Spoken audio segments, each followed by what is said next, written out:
What's up, guys? Welcome back to some old school action. I teased this in the first two videos that I posted recently, and it's time for some games. Here they are at last. I'm here with my good friend and co-host, Sam Tang. Hey, how's it going, everybody? We are here in game one of the quarterfinals, and we're just getting shuffled up. Brian, you're giving your opponent, Peter, the death stare. What are you thinking as he's getting shuffled up here?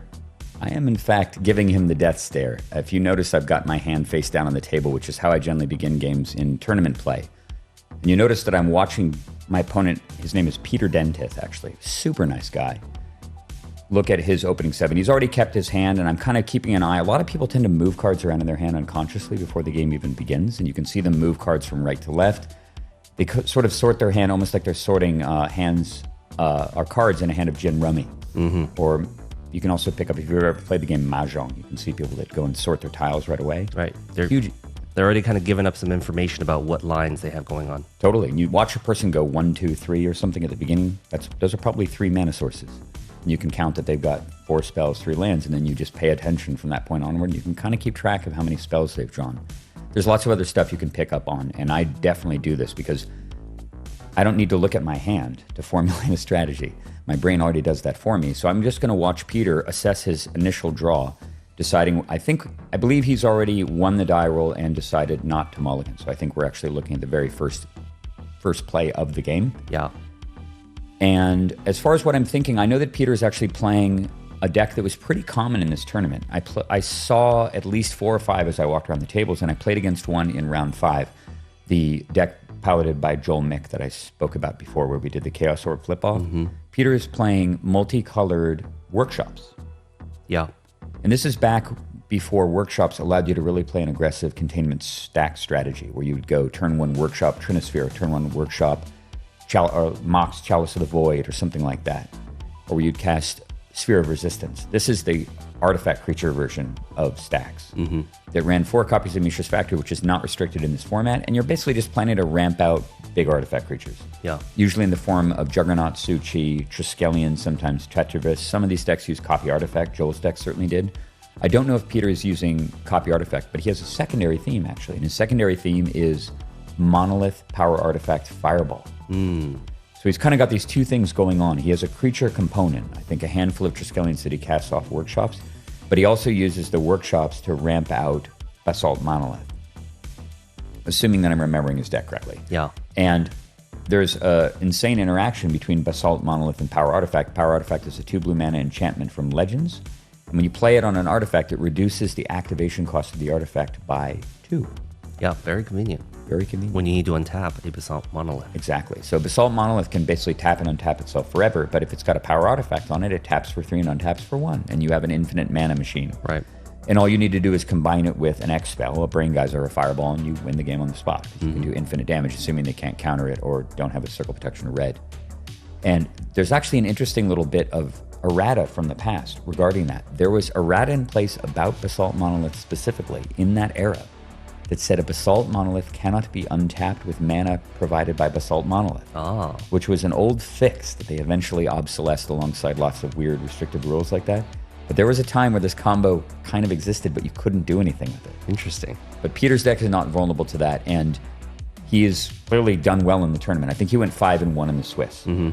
He snuck into the top 8 in 8th place. So he managed to win 5 games with this combination of cards. And even though it's daunting against a lot of kind of creature-based strategies where you can ignore a lot of the early damage and you just combo them out of nowhere, it's honestly very unfavored against the deck. The deck is, all the containment elements work extremely well, and you've got a lot of instant speed interaction to deal with the combo. And once the sideboard happens, what the hell did they do? You have so much artifact kill. You even have Blue Blast for Fireball if you really care about that.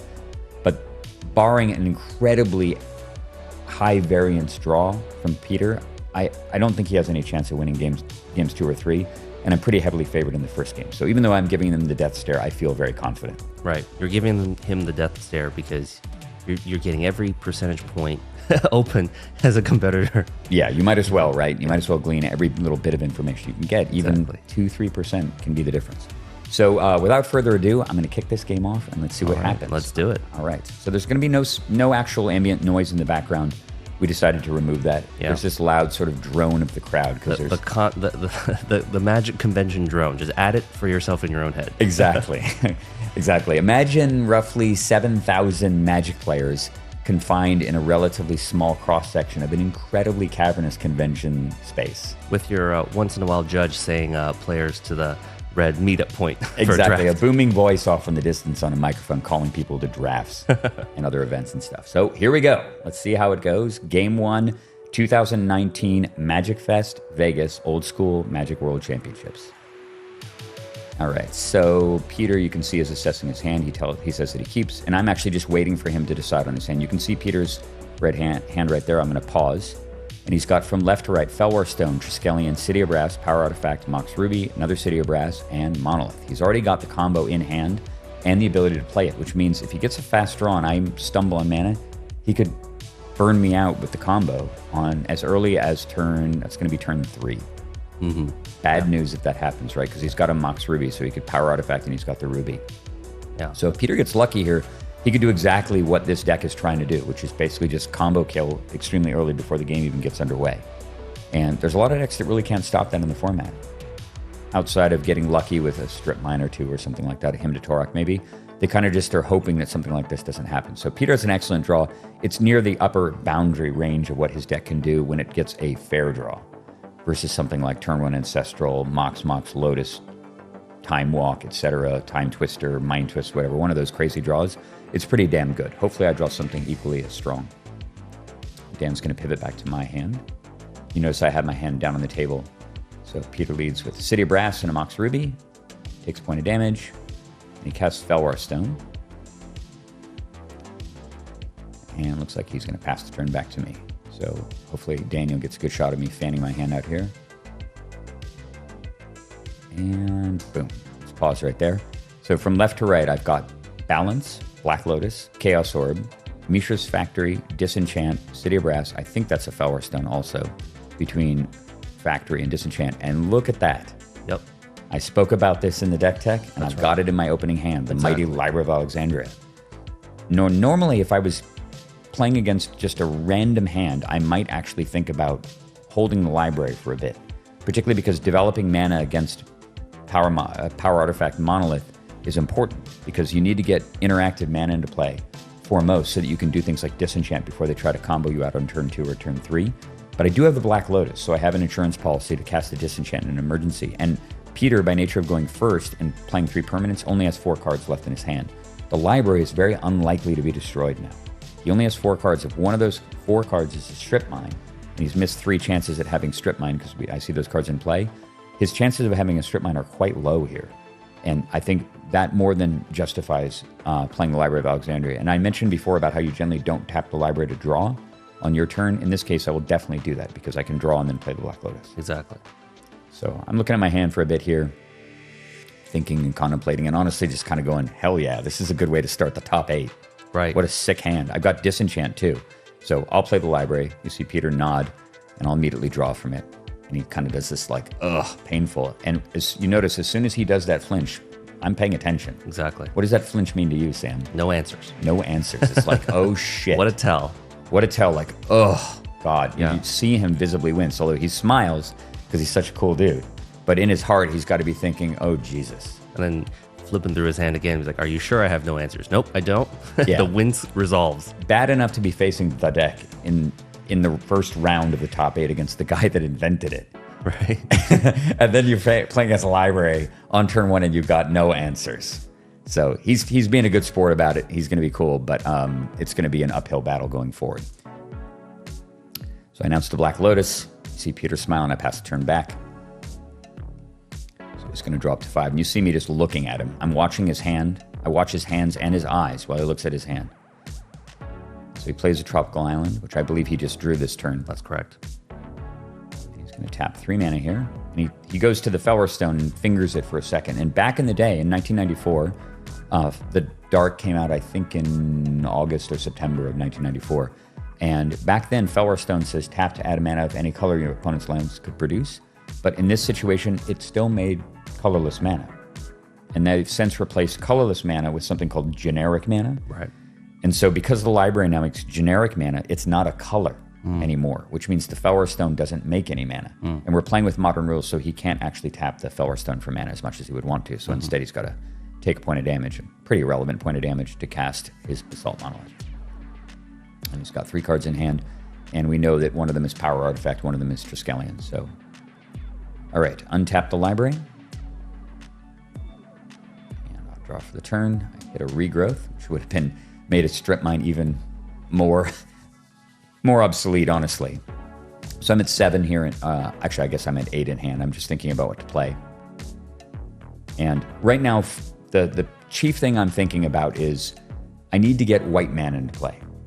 Because there's a Basalt Monolith in play. I know he's playing Power Artifact. He's got 2 blue and a red already. But if I play City of Brass, the City of Brass will turn on his Felwar Stone.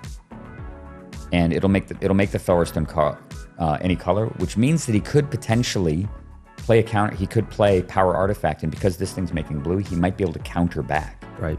He might be able to counter a disenchant, and I might find myself dead.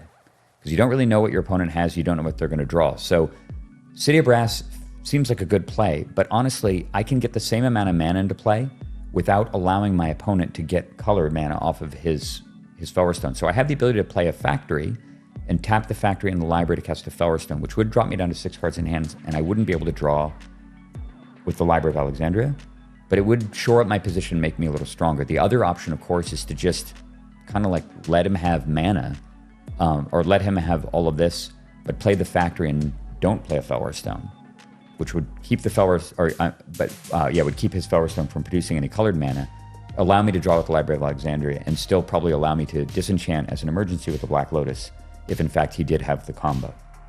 So I believe that's what I elect to do here, although I think about it for quite a while.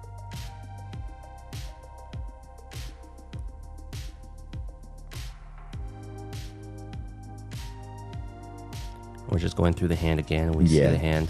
Kind of contemplating the options. So also this Chaos Orb in hand.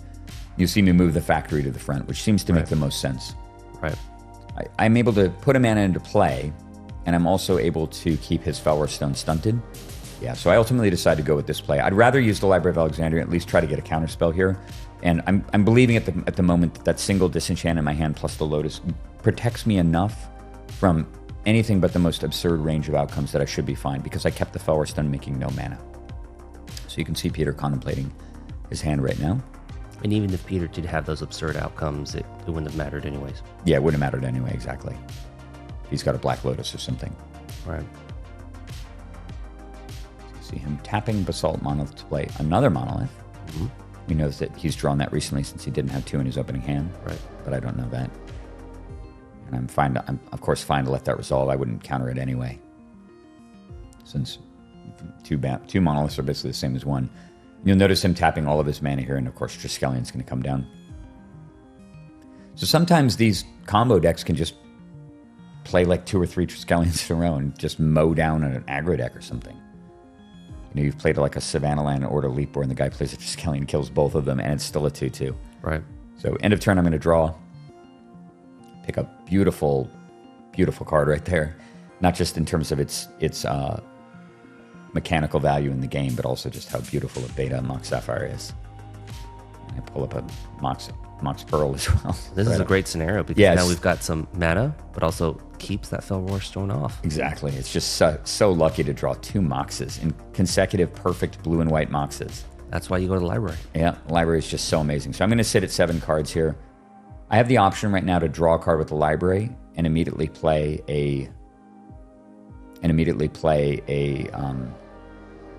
probably play the Felwar Stone, but ultimately, or maybe play a disenchant on the or Sword Splashers on the Triskelion. Mm-hmm. But he's tapped out here, and I'm pretty sure the correct play is to just draw a card with Library of Alexandria and then Plowshare the Triskelion, because I don't want to give him the ability to untap.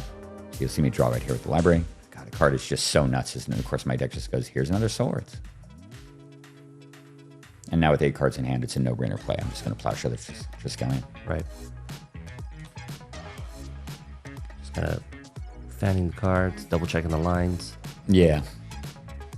This is a top 8 match, and I'm 6-0 in the event so far, and I really have a lot on the line in terms of the validation of this deck and this design and all the work that I put into the format.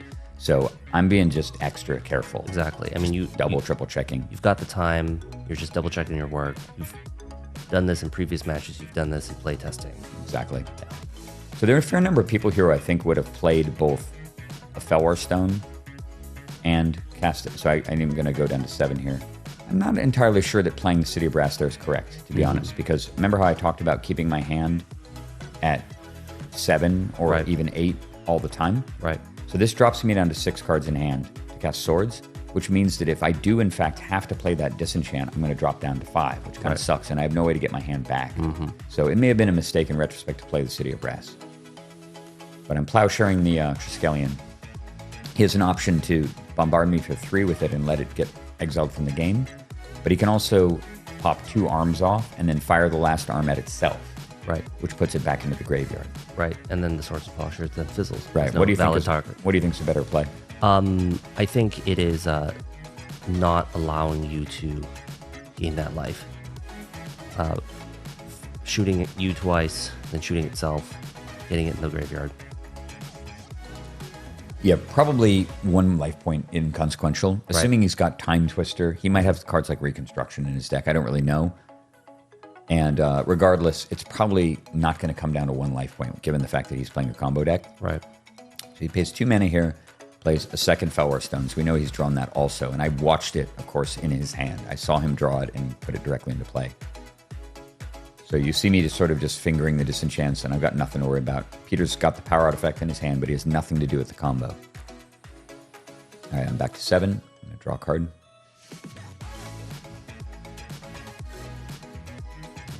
I don't see my hand currently. See me paying 2 mana. Cast Chaos Orb. So I decided it's time to put this online. So now I have 2 layers of defense against the combo, both the Chaos Orb and a disenchant. So I'm feeling at this point, if I wasn't playing in a tournament match, I'd look a lot more comfortable. I'd probably put my leg up onto the side and kind of get a real casual posture, because at this point he's got 2 cards in hand. I've got disenchant and Chaos Orb. What can he really do short of casting Time Twister or Wheel or something? The only thing that would make me more secure, of course, would be having at least 1 counterspell. Right. And I don't believe I've got one yet. So Peter's drawn Mirror Universe, card that we talked about before. Sam, do you think he should play the Mirror? No, not at this point. Not at this point? And why is that? Because he doesn't have the combo pieces. Yeah, I think that the Mirror is one of these things that he might want to wait for me to chase after his other artifacts and then play it. Right. And the card doesn't have, it's not as insane as it used to be. You notice he followed Sam Tang's advice. The card's not as insane as it used to be. You can't literally just kill your opponent with it and Cities of Brass because of the old rule that said that you could go to 0 and not die. Right. So then you hand your opponent 0 life with the Mirror. That said, you can still go down to 1. Yeah. There's mana burn in the format, and I'm probably not playing Lightning Bolt. Right. So he can go all the way down to 1 and hand me 1 life point, which makes the game very uncomfortable. Right. The thing is that it's a very powerful effect. He's got 2 Basalt Monoliths, and he may want to get disenchants out of my hand first. So being patient with it does make a lot of sense. Unfortunately, time is not on his side. No. Because I have a Howling Line at play that only affects me. And you really just can't wait against Library of Alexandria against any deck, much less a control deck. Right. And true to form, I just pick up JMD Tome. So I got Fireball picked up last turn. And you notice that I'm never, ever attacking with my factory. I could be hitting him for a relatively inconsequential 2, but it's way more important to develop mana right now. Right. And I need the flexibility of having all this mana available just to make sure that I have maximum options based on what I draw with that library, because I don't know what he's playing. I don't know if he's got Counterspell Time Twister in his hand right now. You never really know. And if you attack for 2 and you have 2 less mana, you did 2 damage, but who cares? But then something bad happens that's unexpected, and now you're tapped out when the guy casts Time Twister or something because you lost a Counter War. Right. And then he untaps and he goes Time Walk, untap Mind Twist, and you die in a game that you never would have lost. You just had an attack for 2. And you're the one playing the deck. I mean, you're playing a control matchup against a bursty combo deck. You need to have that discipline. Exactly. It's all about just being disciplined and patient. You notice I've got 7 cards in hand, and I pass the turn back, even though I could easily draw and do something else, like play a JMD Tome with my Lotus or something. And you're also representing that you have a lot of options here. So, he's going to be a lot more careful. He's going to try not to overextend if he's thoughtful. Yeah, and you notice he untapped his other Basalt Monolith at the end of the turn. The card's just so easy to reactivate. So Peter's looking at his hand. He's only got 3 cards. We know that one of them, at least, is Power Artifact. He's paying a mana here for extra 2. He says, I've got all the mana in the world, and he's right. Right. It's like 13 mana. I'm going to draw at the end of the turn. I pick up Brain Geyser. Still don't have that critical counterspell. That's really the only thing I'm missing that might prevent me from feeling 100% secure in the game. And that's another reason why to leave library activated. Yep. You notice I'm beginning to think about the end of the turn here. So I'm going to fire off a disenchant to get one of these monoliths off the board. I'm figuring I've got a regrowth in my graveyard. I mean, I got a regrowth in my hand, and I know that my hand size is going to keep going up because of the library. So I'm being a little bit proactive here. As good as the disenchant is, I've got that Chaos Orb in reserve in case something goes bad. And because he only has 3 cards in hand, like he played the Soul Ring. The Soul Ring is inconsequential, but by playing it and drawing it, he just shows me that he drew nothing. That's right. For the turn. So I have one less card I need to worry about. It could be a counterspell. It could be a combo piece. It could be a Mind Twist or a Wheel or a Balance or something. This is just sort of an overarching rule about playing in formats like this, where every single card in your hand is so consequential. Do not play cards that you don't need to. Especially in a format where, like old school, where you know the card pool, you know the deck, you know the metagame. Having a third card versus a second card, just having more information that your opponent doesn't have access to. Exactly, more hidden information. Correct. Hidden information is its presence in the game, its agency in the game, it's cards that your opponent has to take into account when they're playing against you. So does he really need a Soul Ring in play? Is that really going to affect anything? The thing is, the Soul Ring makes 1 net mana anyway, even on the turn you play it. So yeah, it doesn't make 2 on the turn, it makes 1, but it's the value of having the Soul Ring in your hand just increases the upper boundary of what he could be holding and completely affects my decision making. By playing the Soul Ring, he just gives me free information and we move on. So I'm looking at the graveyard right now. I've got another Feller Stone, and the reason why I fired off the disenchant is because, of course, no deck would play Basalt Monoliths if it didn't have the combo. So as long as I can keep Basalt Monoliths off the board, he can't combo kill me. He probably can't win. So my plan, I think, here is to just simply regrowth the disenchant, and now I've got 2 layers of defense against it. Because, again, I mentioned this before, I'm very good with Chaos Orb, but I do miss sometimes. And imagine he goes to Power Artifact with Basalt Monolith, and I go, oh, well, Orbit in response, and I miss. And then I don't have the disenchant anymore because I didn't regrow it. So I'm going to draw with the library. Actually, I'm actually holding on to that first. Just double check on the hand. Yeah, the thing is that I don't really want to draw with library. Instead, I'm just going to go and cast the regrowth, targeting the disenchant. So Peter checks his hand. He got 2 cards. So that happens. So now, again, I feel 100% safe. Right.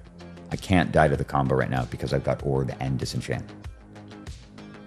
And I've got the library untapped as usual. And is that a Fireball? Is that a Fireball? Did I get it? Yeah, I see a red card, I think. Yeah, it's Fireball. Barely on the edge. Barely visible. Peter has the combo now. Yeah. And think about this for a second, what I just said. He has the combo in hand, and if he plays Power Artifact, I lose the game if I miss an Orb flip. Right. So you notice how prescient that those 2 sequences of plays were. I disenchanted, untapped, regrew, and the disenchant to make sure that I had it, and I've still got him covered. And I don't have to flip for my literal life in the game. Right. Don't give your opponent an opportunity to kill you when they haven't earned it. So you can see him thinking about it. What do you think about the decision? Do you think he should play the combo here and just go for it? He knows I have a disenchant in hand. He knows I have a Chaos Orb in play. What do you think? I wouldn't. If I were Peter, I wouldn't, because you've, as a player, have already signaled that you're willing to get these Basalt Monoliths off of the board, and I wouldn't. You know, I'm just like, it's already represented that if I played it, my combo would fizzle. Yeah, you're just sort of throwing both cards into the trash. So but on the other hand, what options does he have? I guess the option is he plays a couple more Triskelions or something. Right. He's able to just top deck a few more threats that have to be disenchanted. Maybe you lead with the Mirror. But also the thing is that looking at the board, he knows you don't necessarily have any win con, other than just like factoring you to death. Yeah, he does have a lot of time, but unfortunately the win con is in play. Remember what I said about how Jam Day Tome deals 4 to you every turn? Mm-hmm. Library deals 4 also. Mm-hmm. It just doesn't cost any mana. And I think that maybe this turn might be the turn he just plays Mirror Universe. And he goes, okay, do you disenchant this, Brian? And I go, yeah, I'll disenchant that. And then I get unlucky. My hand is mana flooded, and the next turn he combo kills me because I miss my Orb flip. Mm-hmm. That seems like a good series of plays. So we'll see what he does. I can see him thinking about it. Yeah, really thinking, valuing. Got it. I've got the combo. Should I fire it off? Yeah. We know he knows you've already regrown that disenchant. So it looks like he just passes. Yep. End the turn, library. You notice I didn't fire off the disenchant there that time. The reason I'm not doing that is because I want him to invest in the monolith. It kills 2 cards for 1. Because the monolith by itself, 1 monolith, isn't scary. I finally draw a Tundra. I've got a beautiful grid of 10 permanents. 3, 4. Down comes Jam Day Tome. Another card drawing engine to just essentially increase the clock. Right. So I passed back to him. Also, I wanted to mention about the grid style that I play in. As far as I know, the only people who play in this style are people who have copied it from me over the years. Patrick Chapin famously plays with the grid. You watch him playing in Enter the Battlefield, that Netflix documentary, he's playing with the grid. And Patrick adopted the grid style after playing against me. And a few other people, friends of mine and stuff, have copied it as well. And over the years, people have always asked me, why do you play this way? If you look at my permanents, they're laid out in a grid where everything is kind of equidistant. And more importantly, the cards are desultory. I don't put things in any particular place. You're not stacking, you're not grouping. Exactly. I'll have Tundras all over the place. I'll have Cities of Brass all over the place. I'll have creatures interwoven into my battlefield as well as artifacts. And the primary reason why I do this, honestly, is because it's legal and it's obfuscation. Provides extra cognitive load for your opponent to decipher what is it that's going on. Exactly. It's exactly like when I play Mahjong, I don't sort my tiles. I just keep them in place because I know what I have very quickly just by looking at it. When I look at the Magic battlefield, I have a meta picture of everything in play and I don't miss any of my own permanents. So it doesn't affect my gameplay at all, but it does affect their gameplay. People will miss stuff. They just will. They'll just not notice that there's a tome in the right-hand corner of the board or that there's blue mana in 2 different places and stuff. And there's nothing in the floor rules, particularly not in casual rules enforcement. Maybe at the pro level, things have to be in a particular place. I think maybe creatures have to be in front of lands. Right, creatures in front. At a pro rules enforcement level. And this is not angle shooting because, again, we're playing like a casual thing and it's fun to play the grid. It just looks pretty. And you also have no creatures. And I have no creatures anyway, except for the factory. So I move the factory slightly forward when I attack with it.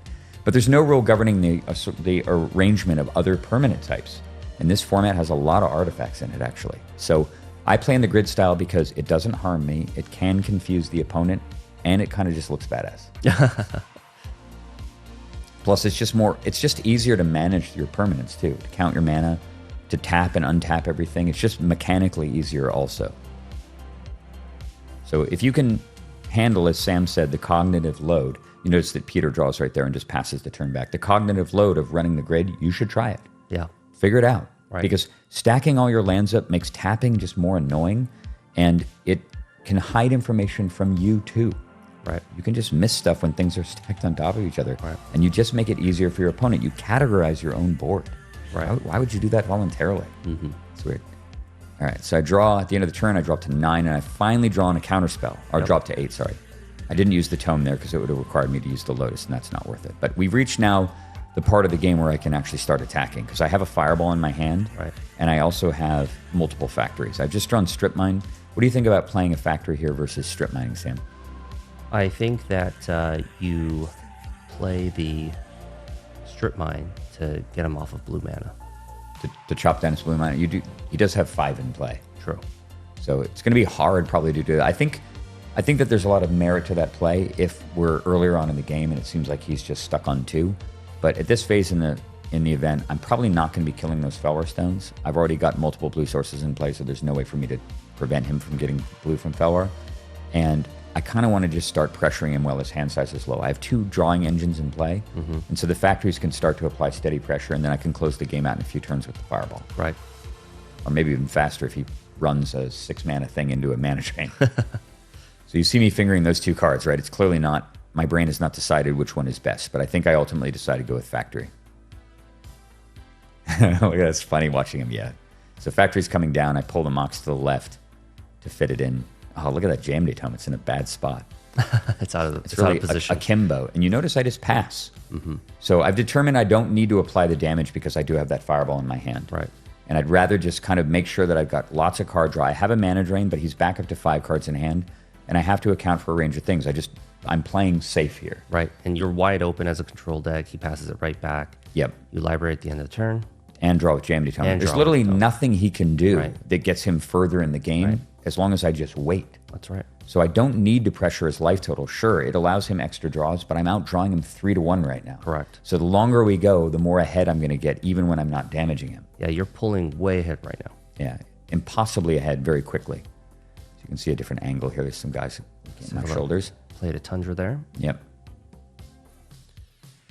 So I tap 2 mana, play another Felwar Stone.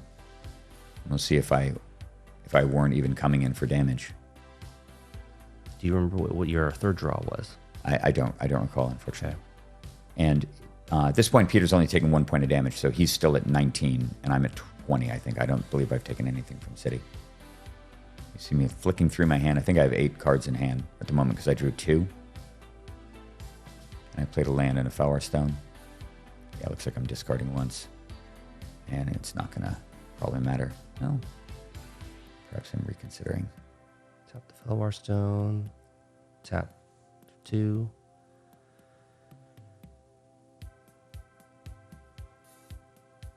So you see the 2 factories, I think, are being activated and they're coming in. Right. I've decided that I'm basically, this is 2 turns to checkmate because of the Fireball. Mm-hmm. And I have enough mana with the Mana Drain and the Disenchant and the Orb and the Library. I'm still totally fortified against the range of nearly everything you could do. Discarded a Tome. Yeah, and I just throw away another Tome. It's just totally useless at this point. I'd rather hit for 4 than play a Tome that I'm never going to even activate. Right. So you see Peter now feels the pressure. I've decided at this stage in the game that because he's up to 5 or 6 cards in hand and I haven't drawn Mind Twist yet. So as his hand size gets larger, the pressure to close the game out gets higher too. When his hand size is small, I can just continue to develop and not have to worry about doing anything to pressure his life total. But now that his hand size is up to 6 and I don't know the range of things that he can do, I decide that I want to pressure him to force him to spend mana to get those cards out of his hand, and then I can go back to a more fortified position where I have more information. And earlier on, when you cast that Chaos Orb and also regrew that Disenchant, he knows that you are still well protected, and those things have been deterrents up until this point. Totally. Plus, I've drawn so many cards now that he's got to assume I've got multiple Disenchants and counterspells in my hand. The pressure is on for sure. Yep, and true to form, you see him go cast his power artifact here. So I reach over to my hand. I'll almost certainly draw a card with Library with the effect on the stack. Just to get more options for you. Yeah. But between the Lotus, Disenchant, and Mana Drain, it's pretty hard for this to ever resolve in a way that kills me. Right. Peter's just looking at a hand with basically 2 Moxes and a Fireball, so he's got to just pray. And you'll see ultimately I just go with the safest play, which is simply to Disenchant and respond. That's right. Forces him to have a counterspell, and then to have another counterspell, and at that point it's just I still have a Chaos Orb, so he needs a Disenchant to stop the Orb. It's just there's too many things to stop. And he's got no resistance at all. He 2-for-1s himself, but he's got to try something. Disenchant resolves. Yep. Kills Basalt Monolith. Power artifact. Fizzles. Yep. Fizzles, has no target, and you see him tapping 6 mana and playing Mirror Universe. Yep. And it's not every day when you've got Mana Drain Fireball in your hand and your opponent plays a Mirror Universe and you're just like, okay. Yeah. Because the truth of the matter is that I think a lot of people would be very tempted to Mana Drain this. If you think about it, let's say I'm Mana Drain right here. Yeah. I've got 2 mana, then I untap and I've got 6, 7, 8, 9, 10, 11, 12, 13, 14, 15, 16, 17, 20. 20 mana, which is enough to Fireball him to death, and I win, right?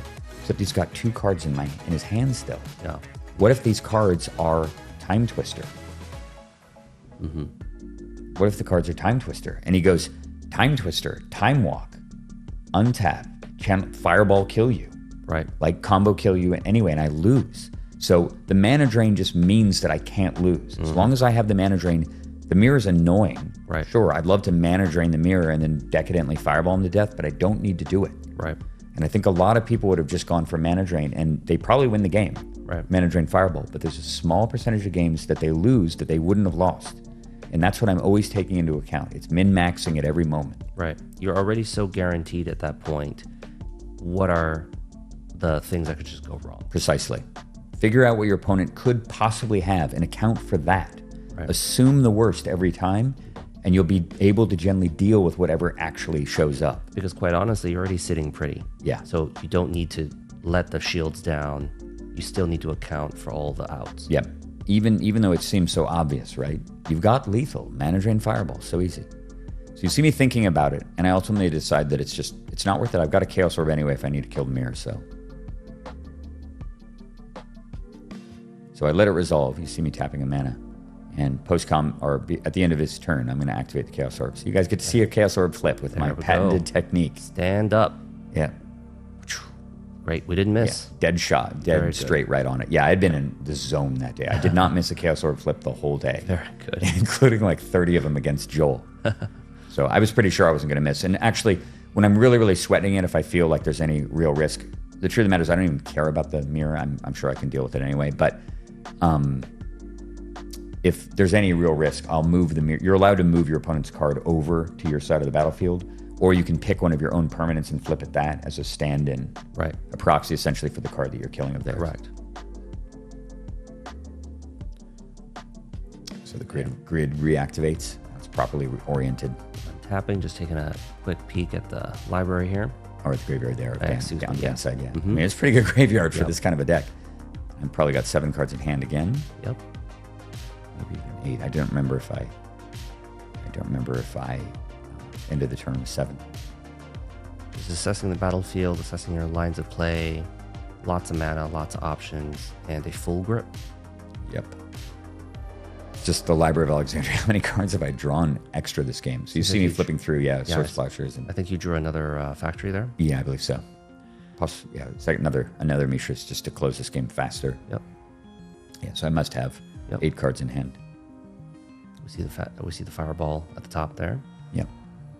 So I'm definitely in a pressure room with the factories here. The question is whether or not to attack for 4 or 5. Okay, we're gonna activate.